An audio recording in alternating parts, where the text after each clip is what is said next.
Sa nakaraang episode, nag-Laguna Loop tayo kung saan nadaanan natin ang malabitukang manok ng Antipolo at pinasyalan din natin ang bayan ng Pililla, Rizal kung saan nakita natin ang naglalakihan at nakakamanghang wind turbine. Ngayong araw, magmumotor naman tayo patungo sa bayan ng Carmona, Cavite. Muli natin bibisitahin at dadaanan ang Sugar Road na muli na itong binuksan para sa mga motorista. Ang Sugar Road ay isang bagong access road sa Carmona, Cavite na magkukonekta sa SLEX at Dalax. At isa din itong daanan patungo sa pinakasikat na kainan sa Davilan Food Park na dinarayo ng mga tao. Tara, samahan niyo ako muli sa aking biyahe.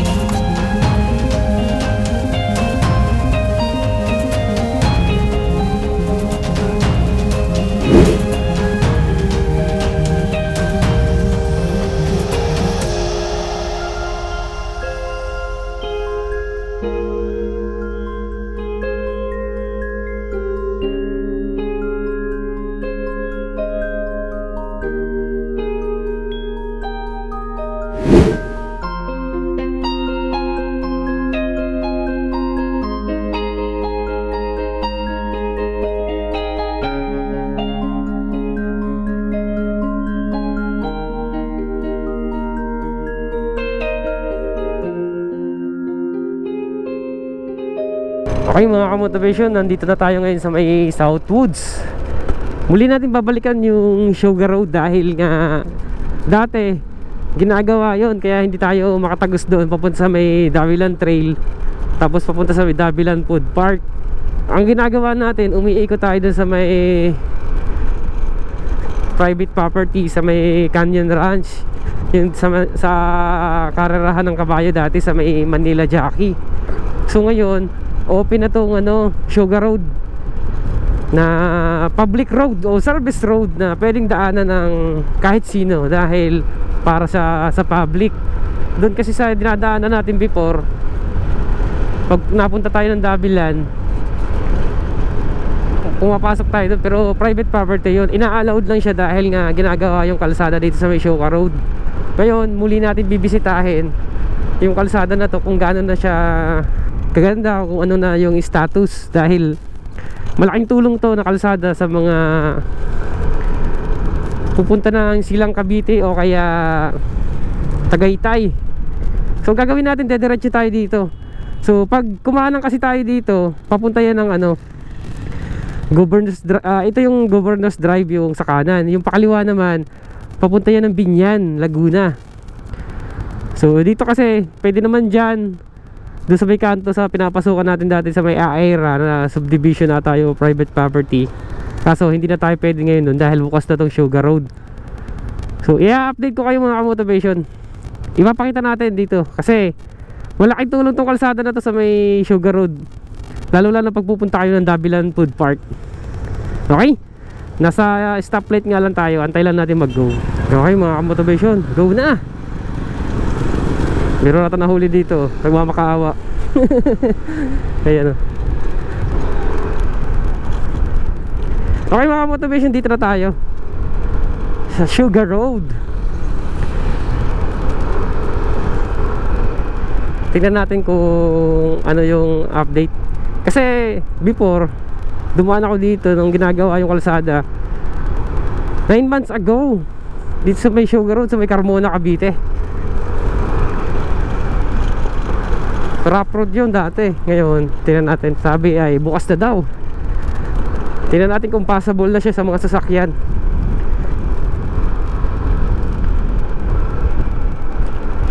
Okay. Maganda rin ito mga motivation, alternative road kung pupunta kayo ng Tagaytay. Maganda itong daanan dahil hindi masyadong mga sasakyan dito at hindi matraffic.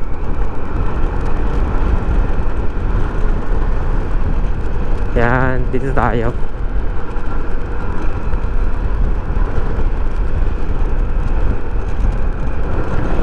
Dito mga motivation, pwede ka naman dito kumanan.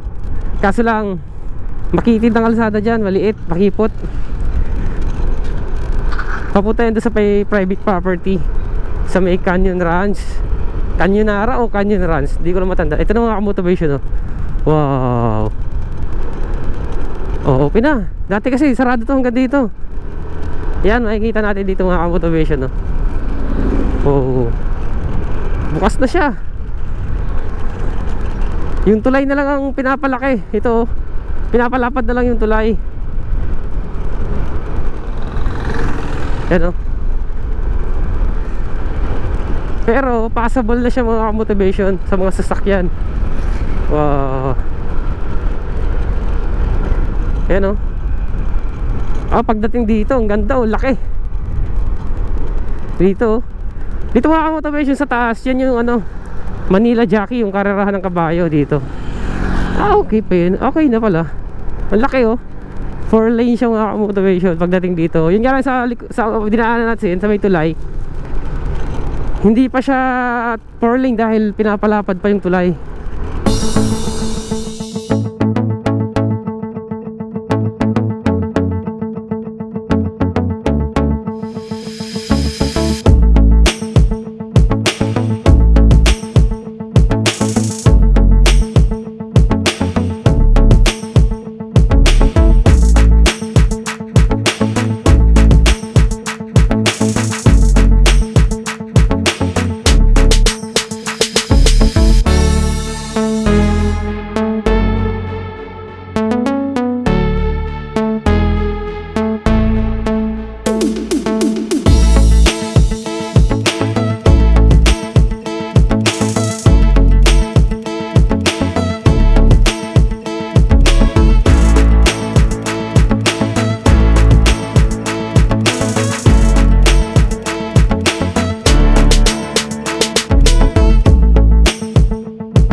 So yun nakita natin sa drone shot mga motivation, dito yon sa may Canyon Ranch, tapos yung soccer field dito banda.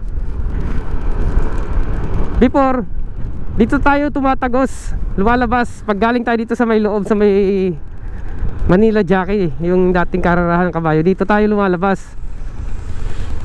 So ngayon sarado siya. Ayan, sinarado na yung papasok. Dati tulay niyan binubuksan kasi nga ina-allowed yung mga kahit walang sticker na hindi naka-rehistro doon sa loob ng private property na yon, ina-allowed siya pumasok at lumabas doon. Ngayon binuksan na tong Sugar Road, kaya dito na tayo diretso. Madadaanan din natin dito yung Davilan Trail saka yung Davilan Food Park.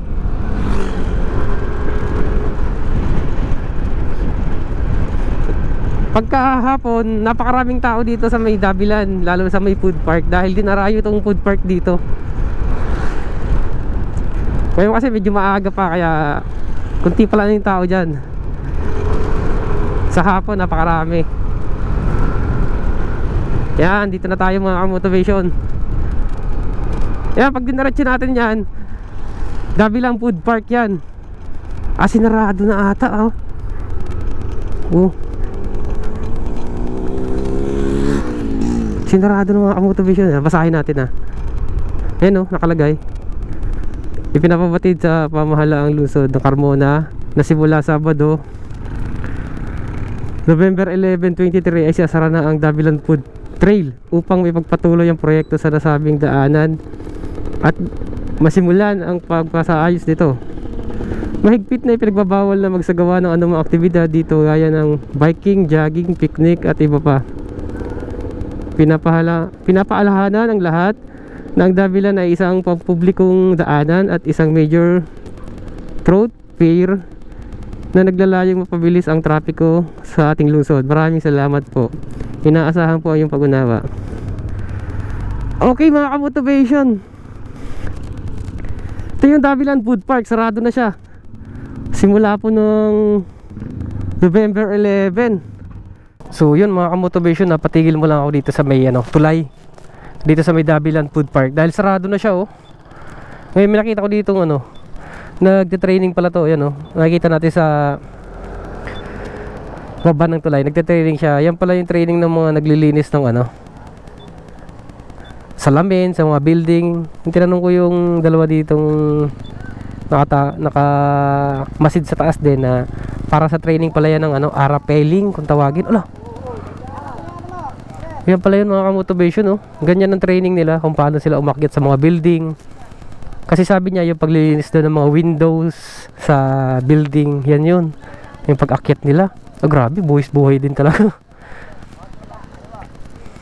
Ayan, oh. Kita natin, pambustan muna natin kung paano sila mag-training. Ito kasi naka-blue, parang bago ata sa kanila. So iti-training nila. Ayan. Yun, oh. Oh.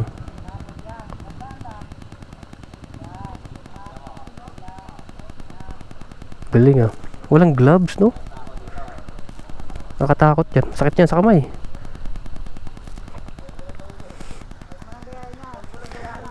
Dito sila mag-training sa baba. Wala siyang gloves. Dapat mayroong gloves. Masakit sa kamay yan. Ayan, pagmasdan muna natin sila. It's first time natin makakita ng mga ganitong training, eh. Ano? Buhay pala.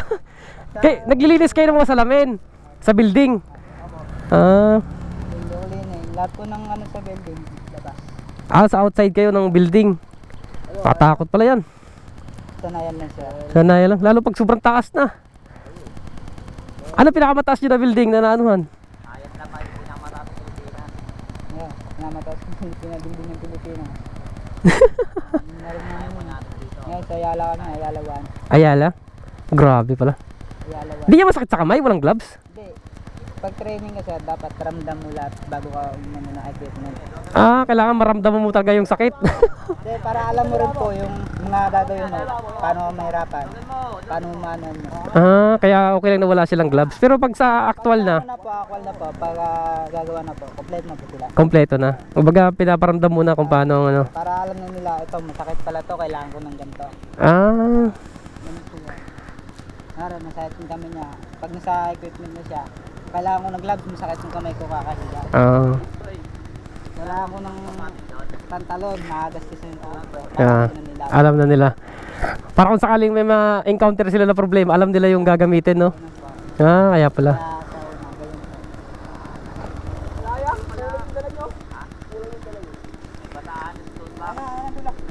Oh, mapuputol na! Mapuputol na yung tali! Galing, no? Bitaw. Pabigit ka lang. Ngayon, ilalayan mo niya paano. Sabi, ganito ginawa kay Jan, ang kulit. Ilalayan mo nga rito. Sakal naman ako, eh. Ayun, survive! Sakao na. Dito tayo. Papakita ko sa inyo kung saan natagos dito dahil ko-connected to sa Calax. Wala na ang Dabilan Food Park. Ayan, oh. Dito naman mga motivation, napakaganda ng tanawin dito dahil napakaraming baka dyan. Ang ganda ng view. Nakikita natin dito, napakaganda, maraming baka, diretso yan. Okay.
Dito tayo mga motivation, dediretso tayo dito.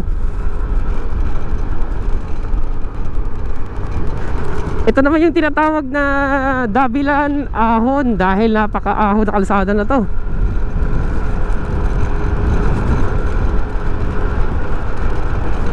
Yeah.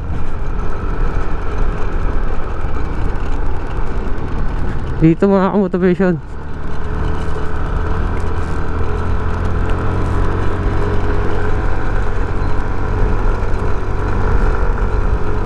Yeah. Kaya tinawag dito na Dabilan Ahon. Muli na natin pasyalan.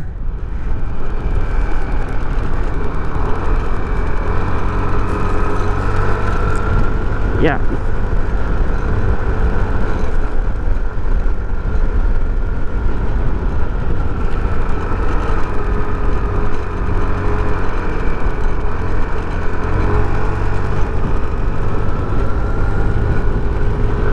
Grabe yung ahon dito. Wala na, mapapasyalan ng Dabilan Food Park. Dito na lang kayo sa paragliding. Meron dito paragliding mga motivation. Muli nang sinarado.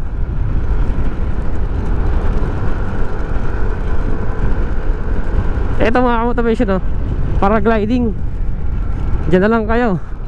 Kasi sarado na yung Dabilan Food Park. Pwede naman mag-picnic dyan eh. I've seen a lot of change, been through a lot of pain. Some things are not the same as they were a year ago, but all will be okay. I move on each and every day. The past is where it stays, way back a year ago. I've changed for the better this time. I thought I would never be fine. I strive just to say I'm alright, and for the first time in a long time I'm alright. I've seen a lot of change, been through a lot of pain. Some things are not the same as they were a year ago, but all will be okay. I move on each and every day. The past is where it stays, way back a year ago.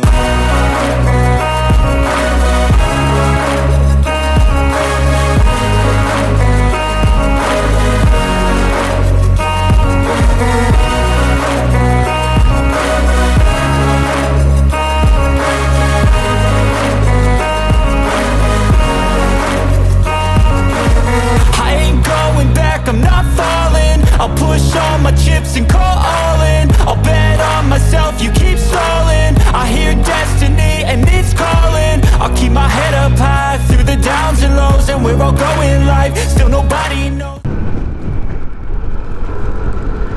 Okay mga motivation, yung nakita nyo sa drone kanina, kahabaan na to. Yun ang kalsadahan dito, nakita natin sa drone shot. Ang ganda ng kalsada dito dahil ano to, diretsuhan talaga. Tapos wala masyadong nadaan dito. Kaya kung sakali naman na naghahanap kayo ng alternative road papuntang Tagaytay o kaya Calax, pwede kayo dumaan dito. Tapos meron din dito ang kainan, no? Pwede kayo dito mag stop over para mag-almusal yan, mananghalian dito sa may sikat na tinitigilan ng mga bikers at riders. Oh, wow! So nakita natin yan sa drone shot dito kanina. Ito, yung kahabaan na to. Ngayon papakita ko sa inyo kung saan tatagos to.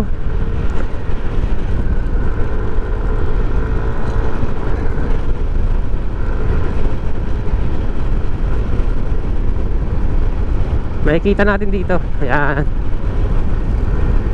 Grabe din ang kalsadahan dito. May mga part na kurbadang-kurbada siya. Tulad dito, oh.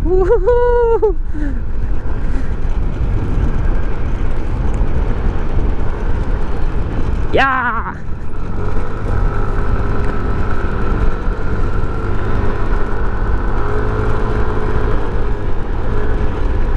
Yan. May mga pabrika din pala dito mga motivation. Ayan, oh. Yung sa right side natin, mga pabrika yan eh. Dito. mga company. Ito, grabe itong kalsada na to. Iba yung pagkakurbada niya. Yeah. Paborito din tong ano eh, pasyalan ng mga bikers dahil nga matindi rin ang ahon dito. Ito, grabe yung kurbada na to. Yan, mga company dito.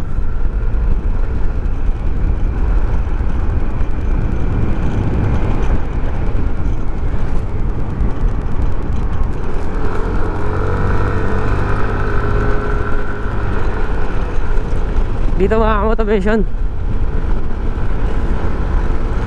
Sarap dumaan dito. Yan.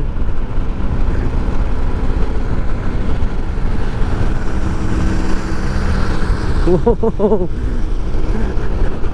No-overtake tayo nun ah. Okay.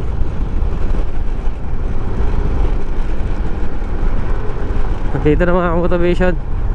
Pwede naman tayong dumiretso dito.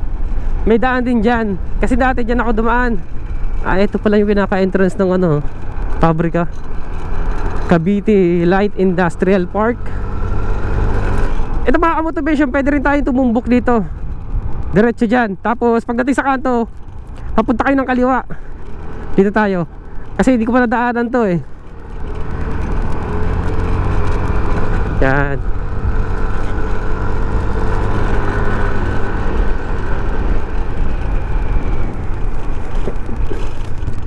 Tingnan natin dito kasi hindi pa ako nakakadaan dito. Pero marami kasi dumadaan dito eh. Baka yung labas nito doon din sa may ano, sa pinaka main road. Ito na nga mga motivation.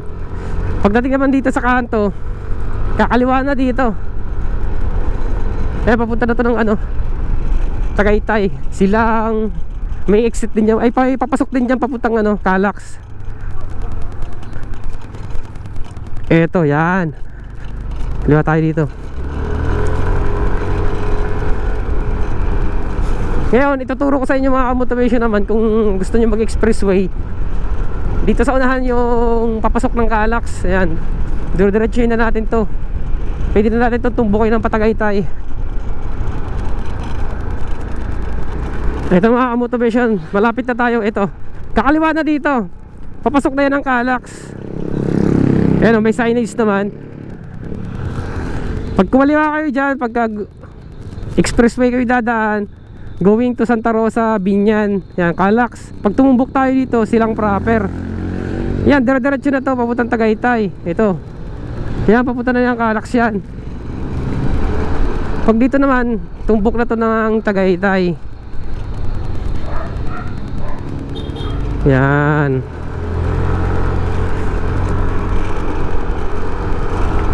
Kaya yung kalsada na to, pwede nyo maging access road papuntang Calax at Tagaytay.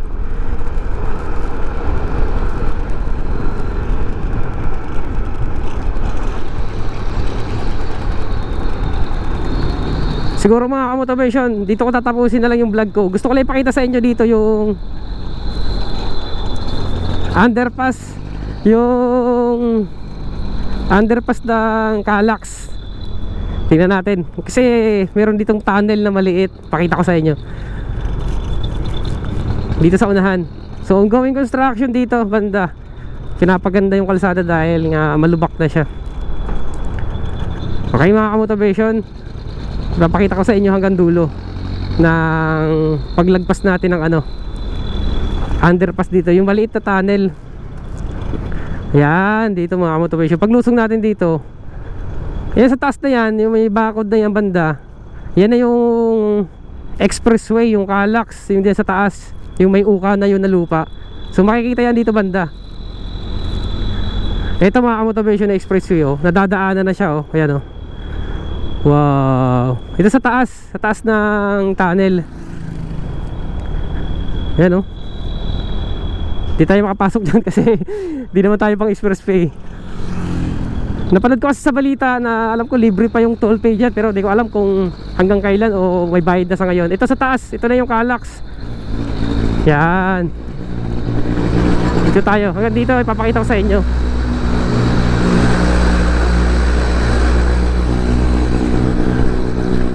Ang ganda ng kalsada nito.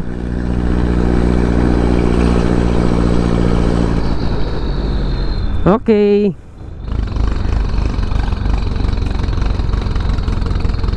Grabe, ahon na dito. Siguro mga ka-motivation, hanggang dito na lang. Tatapusin yung vlog ko. Maraming salamat sa pagsama. Pag dinaretso natin yan, going to Tagaytay na yan. So hanggang dito na lang mga ka-motivation. Kita-kita tayo sa susunod ko pang mga video. Maraming salamat kung nakarating ka dito sa dulo ng video na to. So okay, paalam. Kita-kita tayo sa susunod. Peace out.